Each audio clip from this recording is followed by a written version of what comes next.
ನಮಸ್ಕಾರ. ವಶಿಷ್ಠ ಉದಂತ ಸುದ್ದಿವಾಹಿನಿಗೆ ಸ್ವಾಗತ. ಇಂದಿನ ಪಂಚಾಂಗ. ಅಧಿಕ ಜ್ಯೇಷ್ಠ ಮಾಸ, ಕೃಷ್ಣ ಪಕ್ಷ, ಪಂಚಮಿ ತಿಥಿ, ಶ್ರವಣ ನಕ್ಷತ್ರ, ಶುಕ್ರವಾರ. ಈ ದಿನ ಎಲ್ಲರಿಗೂ ಶುಭವಾಗಲಿ. ಇಂದಿನ ಮುಖ್ಯಾಂಶಗಳು. ಚಾಮುಂಡೇಶ್ವರಿ ದರ್ಶನ ದುಬಾರಿ. ಟಿಕೆಟ್ ದರ 50 ರಿಂದ 200 ರೂಪಾಯಿಗೆ ಹೆಚ್ಚಳ. ಆನ್ಲೈನ್ ಬದಲು ನಗದು ರೂಪದಲ್ಲೇ ಹಣ ಪಾವತಿಗೆ ಒತ್ತಾಯ ಆರೋಪ. ಕೆಎಡಿಬಿಗೆ ರಾಜ್ಯಘಟ್ಟ ಭೂಮಿ ಹಸ್ತಾಂತರಕ್ಕೆ ವಿರೋಧ. ಡಿನೋಟಿಫಿಕೇಷನ್ ಮಾಡದೆ ಆರ್ಟಿಸಿಯಲ್ಲಿ ಕೆಎಡಿಬಿ ಭೂಮಿ ಎಂದು ನಮೂದನೆ. ಉಗ್ರ ಹೋರಾಟದ ಎಚ್ಚರಿಕೆ ನೀಡಿದ ಗ್ರಾಮಸ್ಥರು. ಡಿಕೆಶಿ ಕ್ಯಾಬಿನೆಟ್ನ ಮೊದಲ ವಿಕೆಟ್ ಪತನ. ಟ್ರಬಲ್ ಶೂಟರ್ಗೆ ಟ್ರಬಲ್ ನೀಡಿದ ರಾಮಲಿಂಗಾರೆಡ್ಡಿ ರಾಜೀನಾಮೆ. ಬೆಂಗಳೂರು ನಗರಾಭಿವೃದ್ಧಿ ಖಾತೆ ನೀಡದಿದ್ದರೆ ಸಚಿವ ಸ್ಥಾನವೇ ಬೇಡ ಎಂದು ಪಟ್ಟು. ಈಗ ಮೈಸೂರಿನ ಪ್ರಮುಖ ಸುದ್ದಿಗಳು. ಮೈಸೂರಿನ ಚಾಮುಂಡಿ ಬೆಟ್ಟದಲ್ಲಿ ದರ್ಶನ ಟಿಕೆಟ್ ದರ ಹೆಚ್ಚಳ ವಿಚಾರ ಭಕ್ತರಲ್ಲಿ ಆಕ್ರೋಶಕ್ಕೆ ಕಾರಣವಾಗಿದೆ. ಈ ಹಿಂದೆ 50 ರೂಪಾಯಿಗೆ ಲಭ್ಯವಿದ್ದ ವಿಶೇಷ ದರ್ಶನ ಟಿಕೆಟ್ ವ್ಯವಸ್ಥೆಯನ್ನು ರದ್ದುಪಡಿಸಿ 200 ರೂಪಾಯಿ ಟಿಕೆಟ್ ಮಾತ್ರ ಜಾರಿಗೊಳಿಸಿರುವುದಾಗಿ ಭಕ್ತರು ಆರೋಪಿಸಿದ್ದಾರೆ. ಇದರಿಂದ ಸಾಮಾನ್ಯ ಭಕ್ತರಿಗೆ ಆರ್ಥಿಕ ಹೊರೆ ಹೆಚ್ಚಾಗಿದ್ದು, ಕೆಲವೆಡೆ ನಗದು ರೂಪದಲ್ಲೇ ಹಣ ಪಾವತಿಸುವಂತೆ ಒತ್ತಾಯಿಸಲಾಗುತ್ತಿದೆ ಎಂಬ ದೂರುಗಳು ಕೇಳಿಬಂದಿವೆ. ಈ ಕುರಿತು ಪ್ರತಿಕ್ರಿಯಿಸಿರುವ ಸಂಸದ ಯದುವೀರ್ ಒಡೆಯರ್, ಜನಪ್ರತಿನಿಧಿಗಳ ಸಲಹೆಗಳನ್ನು ಅಧಿಕಾರಿಗಳು ಪರಿಗಣಿಸುತ್ತಿಲ್ಲ ಎಂದು ಅಸಮಾಧಾನ ವ್ಯಕ್ತಪಡಿಸಿದ್ದಾರೆ. ಹಲವು ಬಾರಿ ಈ ವಿಚಾರವನ್ನು ಅಧಿಕಾರಿಗಳ ಗಮನಕ್ಕೆ ತಂದಿದ್ದರೂ ಯಾವುದೇ ಪ್ರಯೋಜನವಾಗಿಲ್ಲ ಎಂದು ಹೇಳಿದರು. ಚಾಮುಂಡಿ ಬೆಟ್ಟದಲ್ಲಿ ನಡೆಯುತ್ತಿರುವ ಟಿಕೆಟ್ ದಂಧೆ ಕುರಿತು ಸಮಗ್ರ ಚರ್ಚೆ ನಡೆಸಿ ಸೂಕ್ತ ಕ್ರಮ ಕೈಗೊಳ್ಳಲಾಗುವುದು ಎಂದು ಭರವಸೆ ನೀಡಿದರು. ಭಕ್ತರ ಅನುಕೂಲಕ್ಕೆ ಆದ್ಯತೆ ನೀಡಬೇಕೆಂದು ಅವರು ಆಗ್ರಹಿಸಿದರು.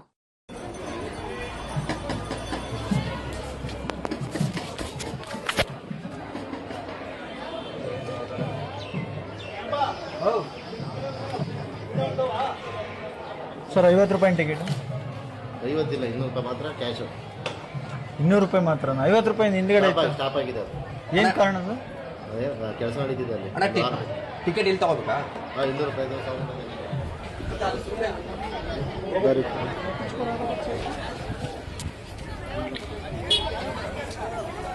ಸರ್, ನಾನು ಈಗಷ್ಟೇ ಹೋಗಿ ಬಂದೆ ಬಿಟ್ಟಿಗೆ. 50 ರೂಪಾಯಿ ಟಿಕೆಟ್ ಮುಂಚೆ ಇತ್ತಂತೆ ಸರ್. ಈಗ 50 ರೂಪಾಯಿ ಟಿಕೆಟ್ ಕ್ಯಾನ್ಸಲ್ ಮಾಡಿದ್ದಾರೆ.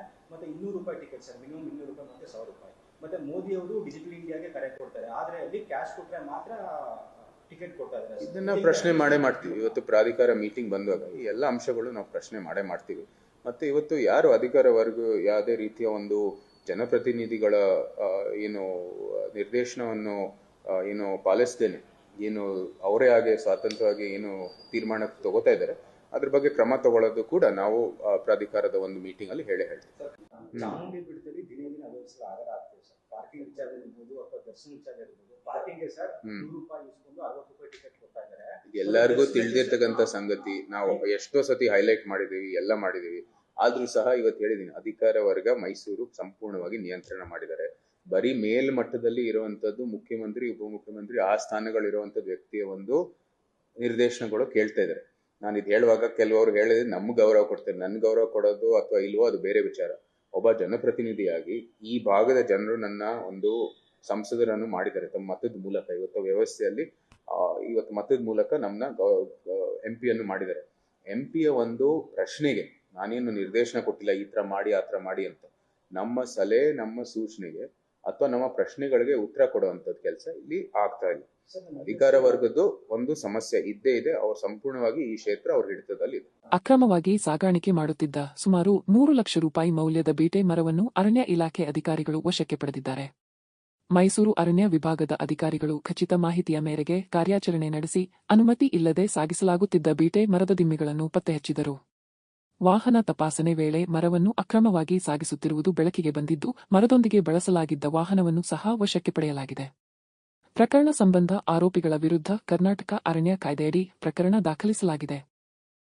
ಅಕ್ರಮ ಮರ ಸಾಗಾಣಿಕೆಗೆ ಕಡಿವಾಣ ಹಾಕುವ ನಿಟ್ಟಿನಲ್ಲಿ ಅರಣ್ಯ ಇಲಾಖೆ ನಿರಂತರ ಕಾರ್ಯಾಚರಣೆ ಮುಂದುವರಿಸಿದ್ದು, ಈ ಜಾಲದ ಹಿಂದೆ ಇರುವ ಇತರ ಬಗ್ಗೆ ತನಿಖೆ ಕೈಗೊಳ್ಳಲಾಗಿದೆ ಎಂದು ಅಧಿಕಾರಿಗಳು ತಿಳಿಸಿದ್ದಾರೆ. ಈಗ ಹಾಸನದ ಪ್ರಮುಖ ಸುದ್ದಿಗಳು. ಹಾಸನ ಜಿಲ್ಲೆಯ ಅರಕಲಗೂಡು ಹಾಗೂ ಹೊಳೆನರಸೀಪುರ ಗಡಿಭಾಗದಲ್ಲಿ ಚಿರತೆ ದಾಳಿಗೆ 4 ಗಾಯಗೊಂಡ ಘಟನೆ ಗ್ರಾಮಸ್ಥರಲ್ಲಿ ತೀವ್ರ ಆತಂಕ ಮೂಡಿಸಿದೆ. ಹೊಳೆನರಸೀಪುರ ತಾಲೂಕಿನ ಅಂಕವಳ್ಳಿ ಗ್ರಾಮದ ಜೋಳದ ಹೊಲದಲ್ಲಿ ಬಿತ್ತನೆ ಕಾರ್ಯದಲ್ಲಿ ತೊಡಗಿದ್ದ 50 ವರ್ಷದ ನಾಗೇಶ್, 43 ವರ್ಷದ ನವೀನ್ ಮತ್ತು 65 ವರ್ಷದ ಜಯಮ್ಮ ಅವರ ಮೇಲೆ ಚಿರತೆ ಏಕಾಏಕಿ ದಾಳಿ ನಡೆಸಿದ್ದು, 3 ಗಂಭೀರವಾಗಿ ಗಾಯಗೊಂಡಿದ್ದಾರೆ. ಇದೇ ವೇಳೆ ಅರಕಲಗೂಡು ತಾಲೂಕಿನ ಕಳ್ಳಿಮುದ್ದನಹಳ್ಳಿ ಗ್ರಾಮದ ನಿವಾಸಿ 56 ವರ್ಷದ ಜಯಮ್ಮ ಮನೆ ಸಮೀಪ ನೀರು ಹಿಡಿಯುತ್ತಿದ್ದಾಗ ಚಿರತೆ ದಾಳಿ ನಡೆಸಿ ಗಾಯಗೊಳಿಸಿದೆ. ಗಾಯಾಳುಗಳನ್ನು ಹಾಸನದ ಆಸ್ಪತ್ರೆಗೆ ದಾಖಲಿಸಿ ಚಿಕಿತ್ಸೆ ನೀಡಲಾಗುತ್ತಿದೆ. ಕೆಲ ದಿನಗಳ ಹಿಂದೆಯೇ ಇದೇ ಭಾಗದಲ್ಲಿ ಚಿರತೆ ಕುರಿಯೊಂದನ್ನು ಕೊಂದು ಹಾಕಿದ್ದರೂ ಅರಣ್ಯ ಇಲಾಖೆ ಸೂಕ್ತ ಕ್ರಮ ಕೈಗೊಂಡಿಲ್ಲ ಎಂದು ಗ್ರಾಮಸ್ಥರು ಆರೋಪಿಸಿದ್ದಾರೆ. ತಕ್ಷಣ ಚಿರತೆಯನ್ನು ಸೆರೆ ಹಿಡಿದು ಗ್ರಾಮಸ್ಥರ ಸುರಕ್ಷತೆ ಖಾತ್ರಿಪಡಿಸಬೇಕೆಂದು ಆಗ್ರಹಿಸಿದ್ದಾರೆ.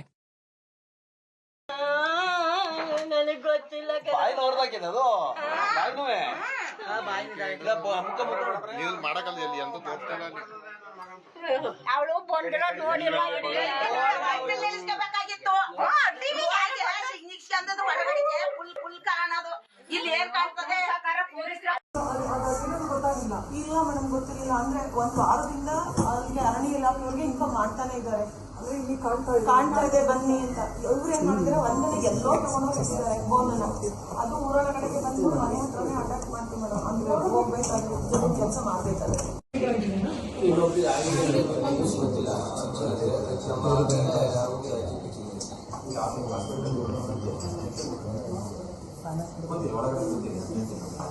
ಇನ್ಫಾರ್ಮ್ ಮಾಡಿದ್ದಾರೆ ಅದೆಲ್ಲ ಬೋನಿಸ್ತಿದ್ರು.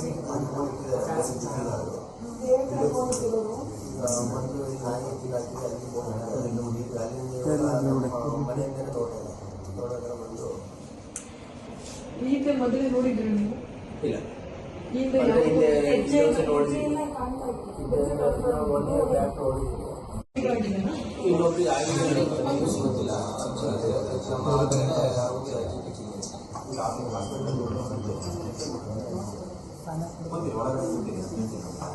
ಇನ್ಫಾರ್ಮ್ ಮಾಡಿದ್ದಾರೆ ಅದೆಲ್ಲ ಬೋನಿಸ್ತಿದ್ರು.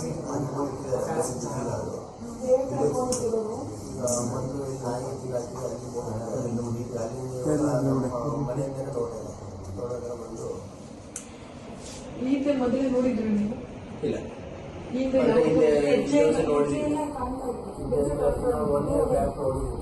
ಹಾಸನ ತಾಲೂಕಿನ ರಾಜಘಟ್ಟ ಗ್ರಾಮದ ಭೂಮಿಯನ್ನು ಕೈಗಾರಿಕಾ ಉದ್ದೇಶಕ್ಕಾಗಿ ಕೆಐಎಡಿಬಿಗೆ ಹಸ್ತಾಂತರಿಸುವ ಪ್ರಕ್ರಿಯೆಗೆ ಗ್ರಾಮಸ್ಥರು ತೀವ್ರ ವಿರೋಧ ವ್ಯಕ್ತಪಡಿಸಿದ್ದಾರೆ.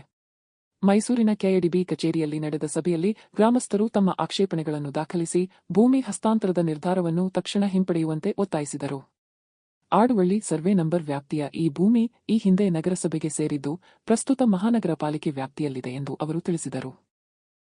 ಡಿನೋಟಿಫಿಕೇಷನ್ ಮಾಡದೆ ಆರ್ಟಿಸಿ ದಾಖಲೆಯಲ್ಲಿ ಕೆಐಎಡಿಬಿ ಭೂಮಿ ಎಂದು ನಮೂದಿಸಿರುವುದು ಅಕ್ರಮವಾಗಿದೆ ಎಂದು ಆರೋಪಿಸಿದರು. ಭೂಮಿಯ ಮಾಲೀಕತ್ವ ಮತ್ತು ದಾಖಲೆಗಳ ಕುರಿತು ಸಮಗ್ರ ಪರಿಶೀಲನೆ ನಡೆಸದೆ ಅಧಿಕಾರಿಗಳು ಕ್ರಮ ಕೈಗೊಳ್ಳುತ್ತಿದ್ದಾರೆ ಎಂದು ಗ್ರಾಮಸ್ಥರು ಆಕ್ರೋಶ ವ್ಯಕ್ತಪಡಿಸಿದರು. ಸರ್ಕಾರ ನಿರ್ಧಾರ ಹಿಂಪಡೆಯದಿದ್ದರೆ ಕಾನೂನು ಹೋರಾಟದ ಜೊತೆಗೆ ಉಗ್ರ ಪ್ರತಿಭಟನೆ ನಡೆಸುವುದಾಗಿ ಎಚ್ಚರಿಕೆ ನೀಡಿದ್ದಾರೆ.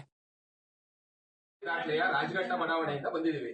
ಇದು ಮೂಲ ನಗರಸಭೆಯಲ್ಲೇ ಸೇರಿರೋದು. ಈಗಿನಲ್ಲ, 50-100 ವರ್ಷದಿಂದ ಈಗ ಮಹಾನಗರ ಪಾಲಿಕೆ ಅಕ್ವೈರ್ ಆಗಿದ್ದಾಗಿಂದನೂ ಇದು ಮಹಾನಗರ ಪಾಲಿಕೆ. ನೀವು 2007 ನೋಟಿಫಿಕೇಶನ್ ಮಾಡಿದೀರಾ, ಮಾಡಿದ ಐಐಟಿಗೆ ಅಂತ ಅದನ್ನ ಯಾವುದೇ ಡಿನೋಟಿಫಿಕೇಶನ್ ಮಾಡದಲ್ಲೇ ಕೆಐಡಿಬಿಗೆ ಹಸ್ತಾಂತರಿಸಿದ್ರ, ಅದನ್ನೂ ತಪ್ಪೇ ಇದೆ. ಹಾಗಾಗಿ ನಾವು ಈ ಜಮೀನಲ್ಲಿ ಏನಿದೆ ಆಡವಳ್ಳಿ ಸರ್ವೆ ನಂಬರ್ ಅವರು ಒಬ್ರು ಕೂಡ ₹1 ದುಡ್ಡು ತಗೊಂಡಿಲ್ಲ. ಯಾರು ಕೂಡ ಇಲ್ಲಿವರೆಗೂ ಯಾರು ನಾವು ಜಮೀನ ಕೊಡ್ತೀವಿ ಅಂತಾನೂ ಒಪ್ಪಿಲ್ಲ. ಈಗ ಊರಿನ ಎಲ್ಲಾ ರೈತರುಗಳು ಎಲ್ಲ ನಮಗೆ ಜಮೀನೇ ಬೇಕು ಅಂತ ಹೇಳ್ಬಿಟ್ಟು ಎಲ್ಲಾ ರೈತರ ಪರವಾಗಿ ಬಂದು ಮನವಿ ಮಾಡ್ತಾ ಇದೀವಿ.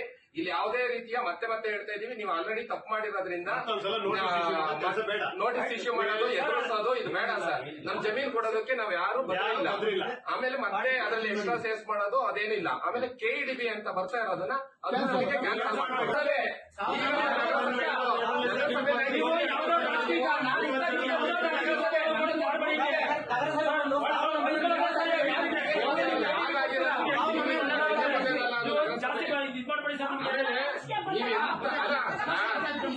ನಿಮಗೆ ಏನೋ ಒಳಪಟ್ಟಂತ ಜಾಗ ಸಿಟಿಗೆ ವ್ಯಾಪ್ತಿಯಲ್ಲಿ ಮಾಡಬಹುದಾ? ಮಾಡಬಹುದಾ?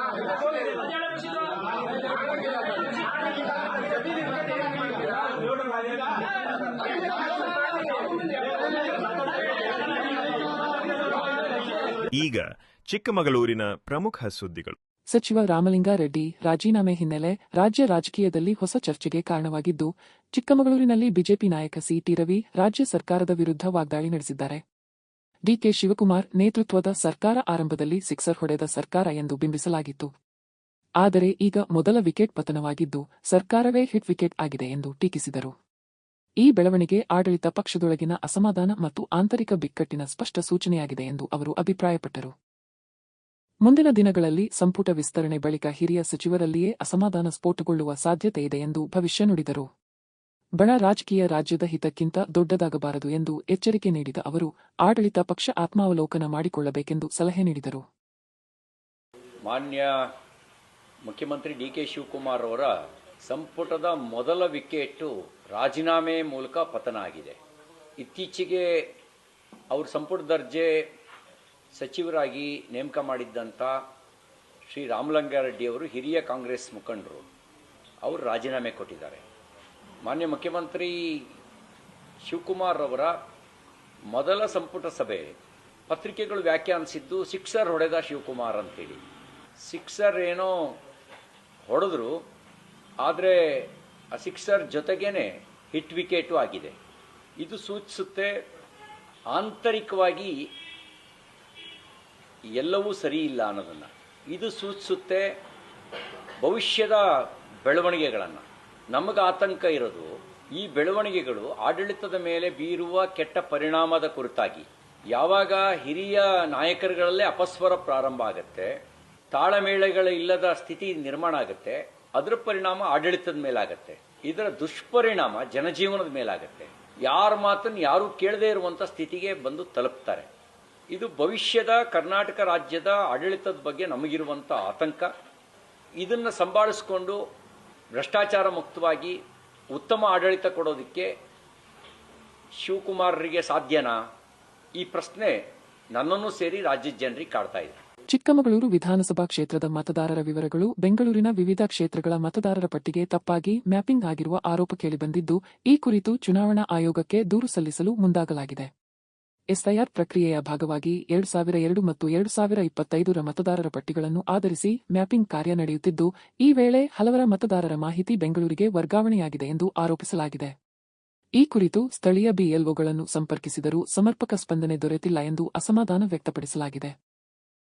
ಕೆಲವು ಗುತ್ತಿಗೆ ಆಧಾರಿತ ಏಜೆನ್ಸಿಗಳಿಗೆ ಗುರಿ ನಿಗದಿಪಡಿಸಿರುವ ಪರಿಣಾಮ ಈ ರೀತಿಯ ಲೋಪ ಸಂಭವಿಸಿರಬಹುದು ಎಂಬ ಶಂಕೆಯೂ ವ್ಯಕ್ತವಾಗಿದೆ. ಇದರಿಂದ ಚಿಕ್ಕಮಗಳೂರಿನ ಮತದಾರರು ತಮ್ಮ ಕ್ಷೇತ್ರದಲ್ಲಿ ಮತದಾನ ಹಕ್ಕು ಕಳೆದುಕೊಳ್ಳುವ ಆತಂಕ ಎದುರಾಗಿದೆ. ತಪ್ಪಾಗಿ ಮ್ಯಾಪಿಂಗ್ ಆಗಿರುವ ಎಲ್ಲಾ ಮತದಾರರ ವಿವರಗಳನ್ನು ತಕ್ಷಣ ಅನ್ಮ್ಯಾಪ್ ಮಾಡಬೇಕು ಹಾಗೂ ಹೊಣೆಗಾರ ಬಿಎಲ್ಒಗಳ ವಿರುದ್ಧ ಕ್ರಮ ಕೈಗೊಳ್ಳಬೇಕು ಎಂದು ಚುನಾವಣಾ ಆಯೋಗ ಮತ್ತು ಜಿಲ್ಲಾಧಿಕಾರಿಗಳಿಗೆ ಮನವಿ ಸಲ್ಲಿಸಲಾಗಿದೆ. 14 ರಾಜ್ಯಗಳಲ್ಲಿ ಈಗಾಗಲೇ ಕೇಂದ್ರ ಚುನಾವಣಾ ಆಯೋಗ ಎಸ್ಐಆರ್ ದಿನಾಂಕವನ್ನು ಘೋಷಣೆ ಮಾಡಿದೆ. ಅದಕ್ಕೆ ಪೂರಕವಾಗಿ ಎಲ್ಲ ರಾಜ್ಯಗಳಲ್ಲಿ ಮ್ಯಾಪಿಂಗ್ ಪ್ರಕ್ರಿಯೆ ನಡೀತಾ ಇದೆ. 2002 ಮತ್ತು 2025ರ ಮತದಾರರ ಪಟ್ಟಿಯನ್ನು ಇಟ್ಕೊಂಡು ಅವರು ಮ್ಯಾಪಿಂಗ್ ಮಾಡ್ತಾ ಇದ್ದಾರೆ. ಆದರೆ ಇತ್ತೀಚಿನ ಒಂದಿಷ್ಟು ಬೆಳವಣಿಗೆಗಳು ಅಂದರೆ ಚಿಕ್ಕಮಗಳೂರು ವಿಧಾನಸಭಾ ಕ್ಷೇತ್ರದ ಒಂದಿಷ್ಟು ಮತಗಳು ಬೆಂಗಳೂರಿನಲ್ಲಿ ಮ್ಯಾಪಿಂಗ್ ಆಗಿದ್ದಾವೆ. ಬೇರೆ ಬೇರೆ ಕಡೆ ವಿಚಾರಿಸಿದಾಗ ನಮಗೆ ಅನಿಸಿದ್ದು, ಒಂದು BBMP ವ್ಯಾಪ್ತಿಯಲ್ಲಿ ಮ್ಯಾಪಿಂಗ್ ಕಡಿಮೆ ಆದಾಗ ಯಾವಾಗ ಚುನಾವಣಾ ಆಯೋಗ ಅವರಿಗೆ ಟಾರ್ಗೆಟ್ ಕೊಡ್ತು, ಅದನ್ನು ಯಾವುದೋ ಏಜೆನ್ಸಿಯವರಿಗೆ ಅವರು ಗುತ್ತಿಗೆ ಆಧಾರದಲ್ಲಿ ಕೊಟ್ಟಿದ್ದಾರೆ ಅನ್ನುವಂಥ ಮಾಹಿತಿ ಇದೆ. ಹಾಗಾಗಿ ರಾಜ್ಯದಲ್ಲಿ ಯಾರ್ಯಾರದು ಮ್ಯಾಪಿಂಗ್ ಆಗಿಲ್ಲ ಅವರದನ್ನೆಲ್ಲ ಡೀಟೇಲ್ಸನ್ನು ಬೆಂಗಳೂರಿಗೆ ತರಿಸಿಕೊಂಡು ಅದನ್ನು ಬೆಂಗಳೂರಿನ ಮತದಾರರ ಪಟ್ಟಿಗೆ ಅವರು ಮ್ಯಾಪಿಂಗ್ ಮಾಡಿದ್ದಾರೆ ಅನ್ನುವಂಥ ಮಾಹಿತಿ ಇದೆ. ಇದಕ್ಕೆ ಸಂಬಂಧಪಟ್ಟಂತೆ ಆ BLO ಮತ್ತು ಸ್ಥಳೀಯ BLOಗಳನ್ನು ವಿಚಾರಿಸಿದಾಗ ಸಕಾರಾತ್ಮಕವಾಗಿ ಯಾರು ಸ್ಪಂದನೆಯನ್ನು ಮಾಡಲಿಲ್ಲ. ಹಾಗಾಗಿ ಚುನಾವಣಾ ಆಯೋಗ ಮತ್ತು ಜಿಲ್ಲಾಧಿಕಾರಿಗಳಿಗೆ ನಾನು ಮನವಿ ಮಾಡ್ತಾ ಇದ್ದೀನಿ, ಇದು BLOಗಳಿಂದಲೇ ಆಗಿರುವಂಥ ತಪ್ಪು. ಯಾವ BLOಗಳು ಇದರಲ್ಲಿ ತಪ್ಪು ಮಾಡಿದಾರೋ ಅವರ ವಿರುದ್ಧ ಕ್ರಮ ಜರುಗಿಸಬೇಕು. ನಮ್ಮ ಕ್ಷೇತ್ರದಲ್ಲಿ ಯಾರ್ಯಾರದನ್ನು ಬೆಂಗಳೂರಿನಲ್ಲಿ ಮ್ಯಾಪಿಂಗ್ ಮಾಡಲಾಗಿದೆ ಅವರೆಲ್ಲರನ್ನ ಮತ್ತೆ ಅನ್ಮ್ಯಾಪಿಂಗ್ ಮಾಡುವಂತೆ ನಿರ್ದೇಶನ ನೀಡಬೇಕು. ಚಿಕ್ಕಮಗಳೂರು ವಿಧಾನಸಭಾ ಕ್ಷೇತ್ರದಲ್ಲಿ ಏನು ಮತದಾರರಿದ್ದಾರೆ ಅವರ ಮತದಾರರನ್ನ ಹೋಲಿಸುವಂತಹ ಬೆಂಗಳೂರಲ್ಲಿರುವಂತಹ ಒಂದಿಷ್ಟು ಮತದಾರರ ಪಟ್ಟಿಗೆ ಮ್ಯಾಪಿಂಗ್ ಮಾಡ್ತಾ ಇದೆ. ಇದರ ಭಾಗವಾಗಿ ಏನಾಗುತ್ತೆ ಅಂತಂದ್ರೆ ಚಿಕ್ಕಮಗಳೂರಿರ್ತಕ್ಕಂಥ ಮತದಾರರಿಗೆ ಮತದ ಹಕ್ಕು ಸಿಗಲ್ಲ. ಹಾಗಾಗಿ ಇದರ ಭಾಗವಾಗಿ ಬೆಂಗಳೂರಿರ್ತಕ್ಕಂಥ ಒಂದಿಷ್ಟು BLOಗಳು ಒಂದು ಕಾರ್ಯವೈಖರಿಯಲ್ಲಿ ಒಂದು ಏನು ಸರ್ಕಾರದಿಂದ ಒಂದು ಟಾರ್ಗೆಟ್ ಅನ್ನ ನಿಗದಿ ಮಾಡಿದರೆ ಆ ಟಾರ್ಗೆಟ್ ಅನ್ನ ರೀಚ್ ಮಾಡ್ಲಿಕ್ಕೋಸ್ಕರ ತಪ್ಪು ಮಾಡ್ತಿರೋ ಗೊತ್ತಿಲ್ಲ, ಅಥವಾ ಒಂದು ಹುನ್ನಾರ ನಡೀತಿದೆಯೋ ಏನೋ ಗೊತ್ತಿಲ್ಲ.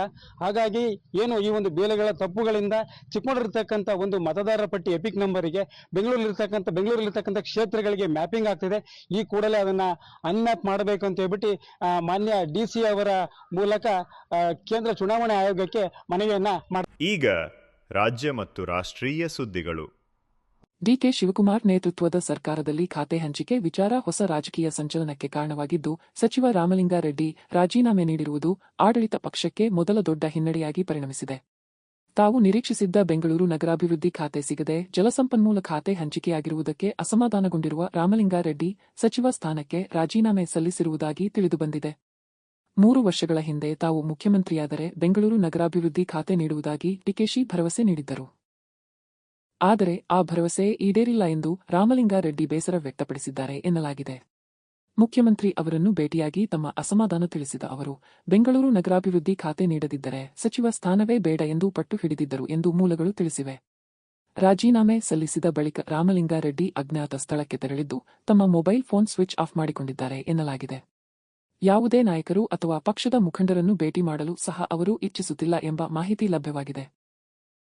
ಈ ಬೆಳವಣಿಗೆ ಸರ್ಕಾರದ ಒಳರಾಜಕೀಯದಲ್ಲಿ ತೀವ್ರ ಚರ್ಚೆಗೆ ಕಾರಣವಾಗಿದ್ದು, ಟ್ರಬಲ್ ಶೂಟರ್ಗೆ ಟ್ರಬಲ್ ಎಂಬ ಮಾತು ರಾಜಕೀಯ ವಲಯದಲ್ಲಿ ಹರಿದಾಡುತ್ತಿದೆ. ಶಿವಕುಮಾರ್ ಅವರನ್ನು ಕೂಡ ನಾನು ಮಂತ್ರಿ ಮಾಡ್ಕೊಳ್ಳಿ ಅಂತ ಕೇಳಲಿಲ್ಲ, ಅಥವಾ ಸಿದ್ದರಾಮಯ್ಯನವರ ಹತ್ರ ಹೋಗಿ ನಾನು ಮಂತ್ರಿ ಮಾಡಲಿಕ್ಕೆ ಸೇರಿಸಿ ಅಂತ ಹೇಳಿಲ್ಲ, ಅಥವಾ ಹೈಕಮಾಂಡ್ಗೆ ಹೋಗಿ ನನ್ನ ಮಂತ್ರಿ ಮಾಡಿ ಅಂತ ನಾನೇನು ಕೇಳಿರಲಿಲ್ಲ. ಮಾಡಿದ್ದಾರೆ, ಸಂತೋಷ. ಮತ್ತೆ ಅವತ್ತೇ ಶಿವಕುಮಾರ್ ಬೆಂಗಳೂರು ಪೋರ್ಟ್ಫೋಲಿಯೋ ನಿನಗೆ ಕೊಡ್ತೀನಪ್ಪ ಅಂತ ಹೇಳಿದ್ರು. ಆಯ್ತು ಅಂತ ಬಂದೆ. ನಾನು ಅದನ್ನು ಕೇಳಿರಲಿಲ್ಲ, ಅವರಿಗೆ ಅದನ್ನು ಕೇಳಿಲ್ಲ, ಅವರ ವಾಲಂಟಿಯರ್ ಆಗಿ ಹೇಳಿದ್ರು. ಆಮೇಲೆ ನೋಡಿದ್ರೆ ಈಗ ಜನಸಂಪನ್ಮೂಲ ಕೊಟ್ಟಿದ್ದಾರೆ. ನಾನು 2 ಬಾರಿ ಕೊಟ್ಟು ಶಿವಕುಮಾರ್ ಅವರನ್ನು ಕೂಡ ನಾನು ಮಂತ್ರಿ ಮಾಡ್ಕೊಳ್ಳಿ ಅಂತ ಕೇಳಲಿಲ್ಲ, ಅಥವಾ ಸಿದ್ದರಾಮಯ್ಯನವರ ಹತ್ರ ಹೋಗಿ ನಾನು ಮಂತ್ರಿ ಮಾಡಲಿಕ್ಕೆ ಸೇರಿಸಿ ಅಂತ ಹೇಳಿಲ್ಲ, ಅಥವಾ ಹೈಕಮಾಂಡ್ಗೆ ಹೋಗಿ ನನ್ನ ಮಂತ್ರಿ ಮಾಡಿ ಅಂತ ನಾನೇನು ಕೇಳಿರಲಿಲ್ಲ. ಮಾಡಿದ್ದಾರೆ, ಸಂತೋಷ. ಮತ್ತೆ ಅವತ್ತೇ ಶಿವಕುಮಾರ್ ಬೆಂಗಳೂರು ಪೋರ್ಟ್ಫೋಲಿಯೋ ನಿನಗೆ ಕೊಡ್ತೀನಪ್ಪ ಅಂತ ಹೇಳಿದ್ರು. ಆಯ್ತು, ಶಿವಕುಮಾರ್ ಬೆಂಗಳೂರು ಪೋರ್ಟ್ಫೋಲಿಯೋ ನಿನಗೆ ಕೊಡ್ತೀನಪ್ಪ ಅಂತ ಹೇಳಿದ್ರು. ಆಯ್ತು ಅಂತ ಬಂದೆ. ನಾನು ಅದನ್ನು ಕೇಳಿರಲಿಲ್ಲ, ಅವರಿಗೆ ಅದನ್ನು ಕೇಳಿಲ್ಲ, ಅವರ ವಾಲಂಟಿಯರ್ ಆಗಿ ಹೇಳಿದ್ರು. ಆಮೇಲೆ ನೋಡಿದ್ರೆ ಈಗ ಜನಸಂಪನ್ಮೂಲ ಕೊಟ್ಟಿದ್ದಾರೆ. ನಾನು 2 ಬಾರಿ ವಿಶ್ವ ಪರಿಸರ ದಿನಾಚರಣೆ ಅಂಗವಾಗಿ ಜೂನ್ 5ರಂದು ಚಾಮರಾಜನಗರ ಜಿಲ್ಲೆಯ ಕೊಳ್ಳೇಗಾಲದಲ್ಲಿ ಸ್ವಚ್ಛತಾ ಹಾಗೂ ಗಿಡ ನೆಡುವ ಕಾರ್ಯಕ್ರಮವನ್ನು ಬಿಜೆಪಿ ವತಿಯಿಂದ ಹಮ್ಮಿಕೊಳ್ಳಲಾಯಿತು. ಪರಿಸರ ಸಂರಕ್ಷಣೆ ಮತ್ತು ಹಸಿರು ವಾತಾವರಣ ನಿರ್ಮಾಣದ ಉದ್ದೇಶದಿಂದ ನಡೆದ ಈ ಅಭಿಯಾನದಲ್ಲಿ ಸ್ಥಳೀಯ ನಾಗರಿಕರು, ಸಂಘ ಸಂಸ್ಥೆಗಳ ಸದಸ್ಯರು ಹಾಗೂ ವಿದ್ಯಾರ್ಥಿಗಳು ಭಾಗವಹಿಸಿದರು. ಸಾರ್ವಜನಿಕ ಸ್ಥಳಗಳು, ರಸ್ತೆ ಬದಿಗಳು ಹಾಗೂ ಉದ್ಯಾನವನಗಳ ಸ್ವಚ್ಛತಾ ಕಾರ್ಯ ಕೈಗೊಳ್ಳಲಾಯಿತು. ಬಳಿಕ ವಿವಿಧ ಜಾತಿಯ ಸಸಿಗಳನ್ನು ನೆಟ್ಟು ಅವುಗಳ ಪೋಷಣೆಯ ಸಂಕಲ್ಪ ಮಾಡಲಾಯಿತು. ಹೆಚ್ಚುತ್ತಿರುವ ಪರಿಸರ ಮಾಲಿನ್ಯಕ್ಕೆ ಕಡಿವಾಣ ಹಾಕಲು ಹಾಗೂ ಮುಂದಿನ ಪೀಳಿಗೆಗೆ ಉತ್ತಮ ಪರಿಸರ ಒದಗಿಸಲು ಪ್ರತಿಯೊಬ್ಬರೂ ಮರಗಳನ್ನು ಬೆಳೆಸಬೇಕು ಎಂದು ಕಾರ್ಯಕ್ರಮದಲ್ಲಿ ಕರೆ ನೀಡಲಾಯಿತು. ಈ ಮೂಲಕ ಪರಿಸರ ಜಾಗೃತಿ ಮೂಡಿಸುವ ಮಹತ್ವದ ಸಂದೇಶ ಸಾರಲಾಯಿತು. ಮಾಜಿ ಸಚಿವ ಕೆಎನ್ ರಾಜಣ್ಣ ಅವರು ಮುಖ್ಯಮಂತ್ರಿ ಡಿಕೆ ಶಿವಕುಮಾರ್ ವಿರುದ್ಧ ವ್ಯಂಗ್ಯವಾಡಿದ್ದು ರಾಜ್ಯ ರಾಜಕೀಯದಲ್ಲಿ ಹೊಸ ಚರ್ಚೆಗೆ ಕಾರಣವಾಗಿದೆ.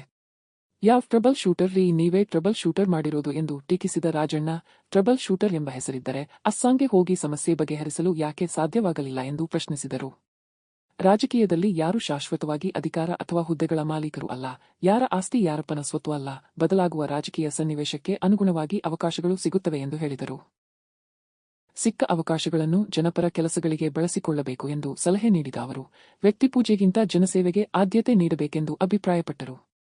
ಅವರ ಈ ಹೇಳಿಕೆ ರಾಜಕೀಯ ವಲಯದಲ್ಲಿ ವ್ಯಾಪಕ ಚರ್ಚೆಗೆ ಗ್ರಾಸವಾಗಿದೆ.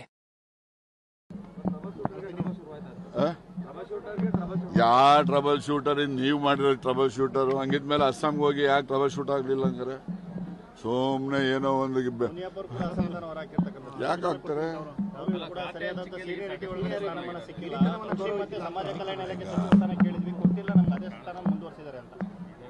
ಈಗ ಅದೇ ಸ್ಥಾನ ಇಲ್ಲ, ಅದೀಗ ಇವ್ರಿಗೆ ಕಂಡ್ರಿಗೆ ಯಾಕೆ ಫಾರೆಸ್ಟ್ ಕೊಡ್ಲಿಲ್ಲ ಹಂಗಾರೆ? ಅವ್ರಿಗೂ ಫಾರೆಸ್ಟ್ ಕೊಡ್ಬೇಕಾಗಿತ್ತಲ್ಲ. ಈಗ ಡಾಕ್ಟ್ರಿಗೆ ಹೋಮ್ ಕೊಡ್ಬೇಕಾಗಿತ್ತು, ಅವ್ರಿಗೆ ಯಾಕೆ ರೆವಿನ್ಯೂ ಕೊಟ್ರಂಗಾರೆ? ನೋಡ್ರಿ, ಯಾವ ಆಸ್ತಿ ಯಾರೊಬ್ಬನು ಸೊತ್ತೇನಲ್ಲ, ಗೊತ್ತಾಯ್ತಾ? ಇವೆಲ್ಲ ಬದಲಾದ ಸನ್ನಿವೇಶಕ್ಕೆ ಅನುಗುಣವಾಗಿ ಅವಕಾಶಗಳು ದೊರೀತವೆ. ಆ ಬದಲಾದ ಸನ್ನಿವೇಶದಲ್ಲಿ ದೊರೀತಕ್ಕಂಥ ಅವಕಾಶಗಳಲ್ಲಿ ಅವರು ತನ್ನ ಬುದ್ಧಿಶಕ್ತಿಯನ್ನು ನೋಡಿ ಆ ಇಲಾಖೆಗಳಲ್ಲಿ ಉತ್ತಮ ರೀತಿಯಲ್ಲಿ ಜನಪರವಾದ ಕೆಲಸಗಳನ್ನು ಮಾಡಬೇಕು, ಅಷ್ಟೇ ನನ್ನ ನಿರೀಕ್ಷೆ. ಬನ್ನಿ ಮತ್ತೊಮ್ಮೆ ಮುಖ್ಯಾಂಶಗಳು. ಚಾಮುಂಡೇಶ್ವರಿ ದರ್ಶನ ದುಬಾರಿ, ಟಿಕೆಟ್ ದರ 50 ರಿಂದ 200 ರೂಪಾಯಿಗೆ ಹೆಚ್ಚಳ, ಆನ್ಲೈನ್ ಬದಲು ನಗದು ರೂಪದಲ್ಲೇ ಹಣ ಪಾವತಿಗೆ ಒತ್ತಾಯ ಆರೋಪ, ಕೆಎಡಿಬಿಗೆ ರಾಜಘಟ್ಟ ಭೂಮಿ ಹಸ್ತಾಂತರಕ್ಕೆ ವಿರೋಧ, ಡಿನೋಟಿಫಿಕೇಷನ್ ಮಾಡದೆ ಆರ್ಟಿಸಿಯಲ್ಲಿ ಕೆಎಡಿಬಿ ಭೂಮಿಯನ್ನು